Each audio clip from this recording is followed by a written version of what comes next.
wa ala alihi wa sahbihi wa mawalah. Rabbi syrah li sadri wa yassir li amri wa hlul 'uqdatam min lisani yafqahu qawli. Rabbi zidni ilma warzuqni fahma.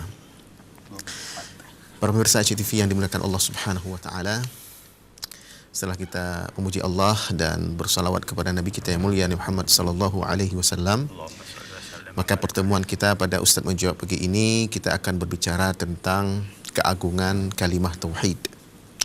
Sungguhnya semua kita sangat sedih, sangat berduka dengan pembakaran bendera tauhid, ya, oleh salah satu oknum dari satu organisasi Islam di tanah air kita, yang dengan begitu gembira mereka membakar bendera tauhid. Lalu di tengah-tengah pembakaran itu mereka mengangkat bendera merah putih. Ini sesuatu yang sebenarnya sangat salah, ya. Padahal sesungguhnya bagi kita Islamiyah qabla al-jam'iyah, ya, yang harus lebih diutamakan adalah Islam kita, ya, sebelum berorganisasi. Baik, para pemirsa ACTV yang Allah muliakan, dalam pertemuan ini kita juga sudah hadir salah seorang narasumber yang sudah lama juga tidak tampil, Ustaz, ya.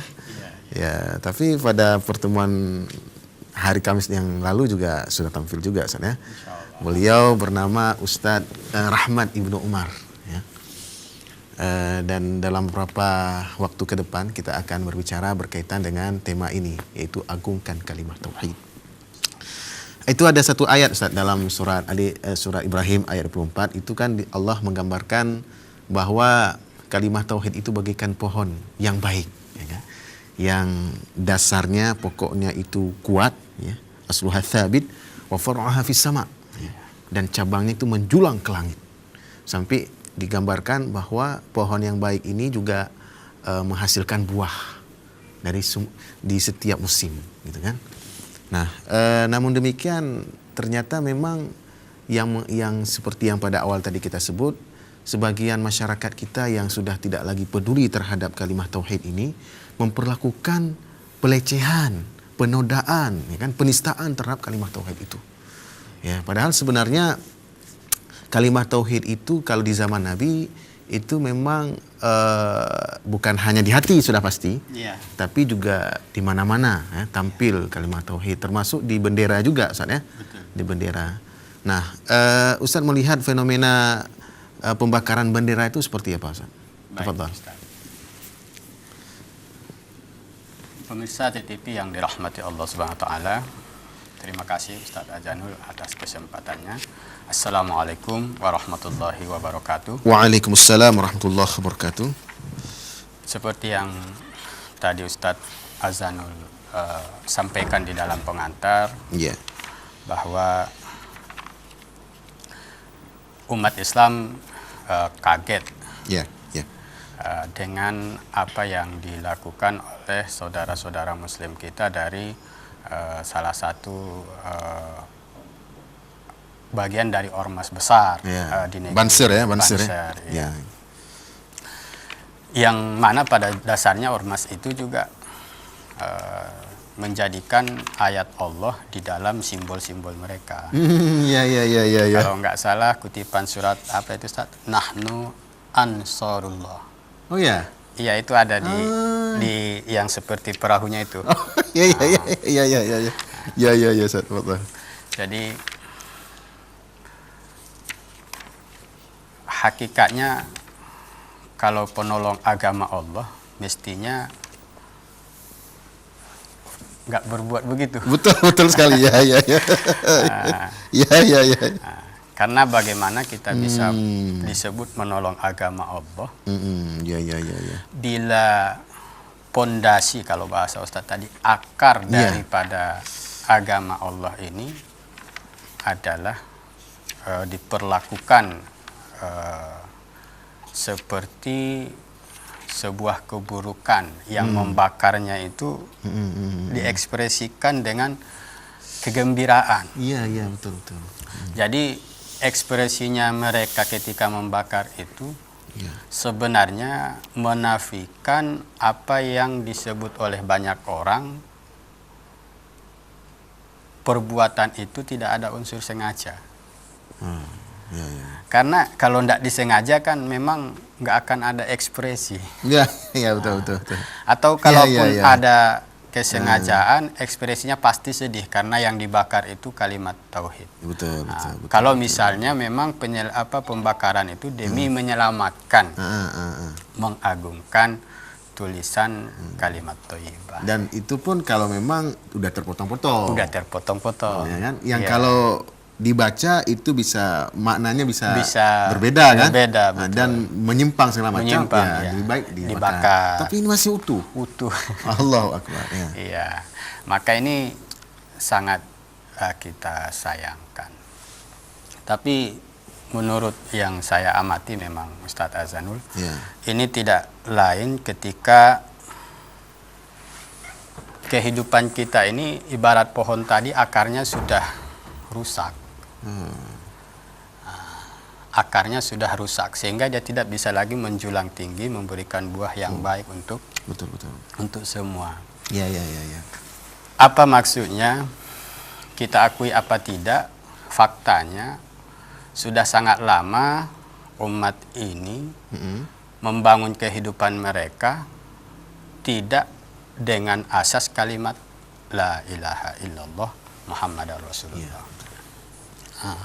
Sementara kalau kita kembali ke masa Nabi kita Muhammad sallallahu alaihi wasallam, kalimat inilah yang beliau jadikan sebagai asas dalam menyeru manusia ke dalam agama Allah. Ya. Kemudian kalimat inilah yang beliau jadikan asas untuk membangun semua orang bisa hidup di dalam naungan Islam. Jadi di Madinah ini beliau membangun kehidupan itu, menata semua yang ada di dalamnya dengan dasar kalimat tauhid. La ilaha illallah Muhammadar Rasulullah.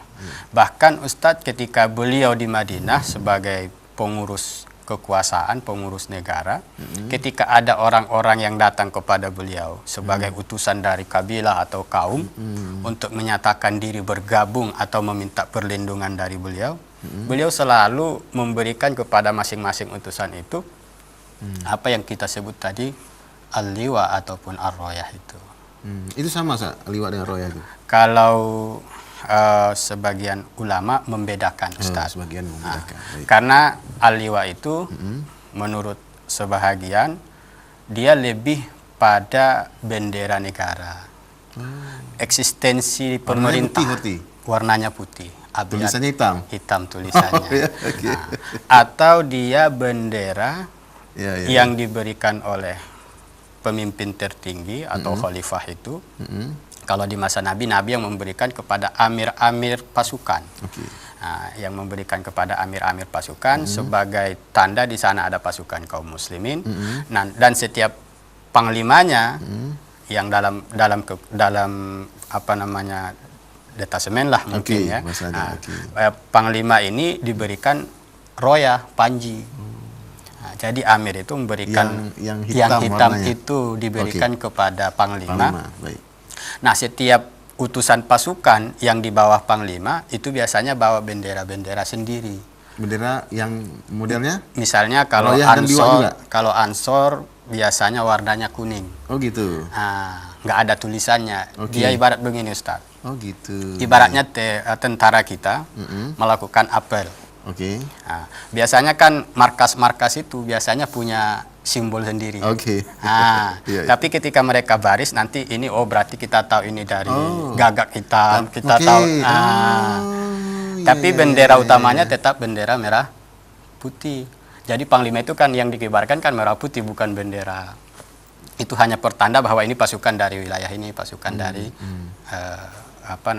Kodim ini mungkin kalau kita bahasa sini kan.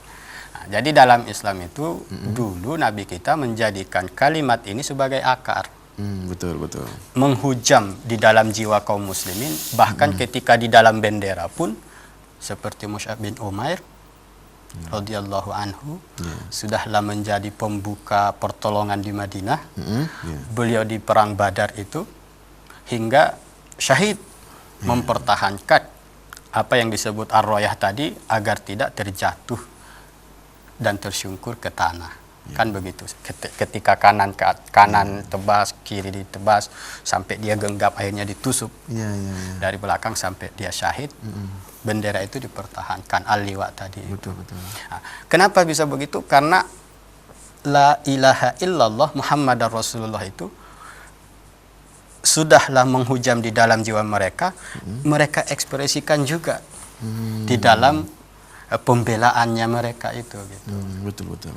Nah, kalau sekarang kan orang bilang tauhid itu cukup di hati. Gitu. Nah, maka ada beda begini Ustaz. Kalau saya mengatakan begini. Ya.